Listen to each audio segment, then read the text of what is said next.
My name is Martin Gross. I'm the CEO of Gross-Wen Technologies. So at Gross-Wen Technologies, we use algae to recover nitrogen and phosphorus from wastewater. Algae has a big benefit over the conventional bacterial or chemical-based ways to treat wastewater because it's very sustainable. What that means is it uses less energy, captures and mitigates greenhouse gas emissions during the treatment process, and we produce algae biomass that can be used to make products ranging from biofuels to biofertilizers and bioplastics.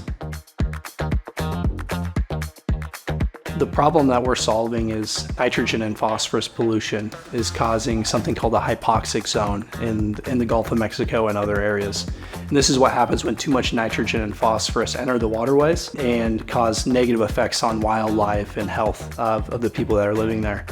So because of that, there's new stricter nitrogen and phosphorus permits that cities and industries need to clean their water better now than what they previously did.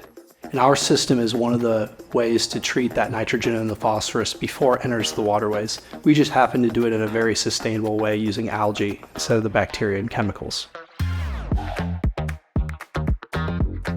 I was in a class at Iowa State, a genetics class, and I heard about algae, so just by chance I was interested.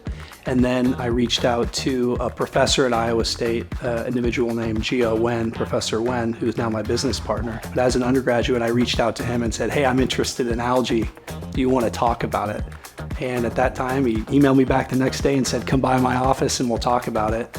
And he actually hired me to do research in his lab that day, and then went on to do all the graduate level research and the technology development there. So that's really on the technology, innovation side there.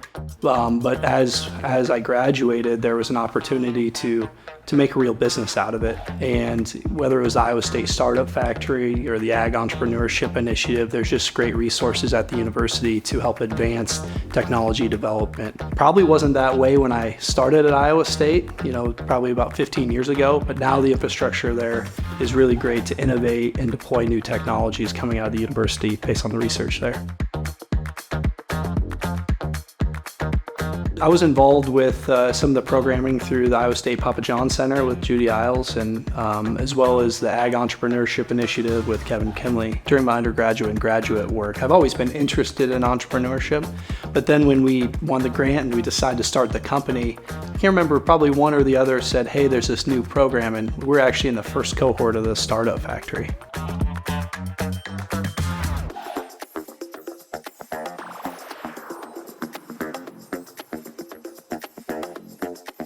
So we're at a pretty cool point in the business where we're installing commercial systems now. The system in Slater, Iowa was our first full-scale system that's designed to meet a certain nitrogen removal permit standard. We have 3 additional projects that are under construction right now. So really taking the business from doing a lot of pilots and demonstrations that the technology works and really now selling real projects.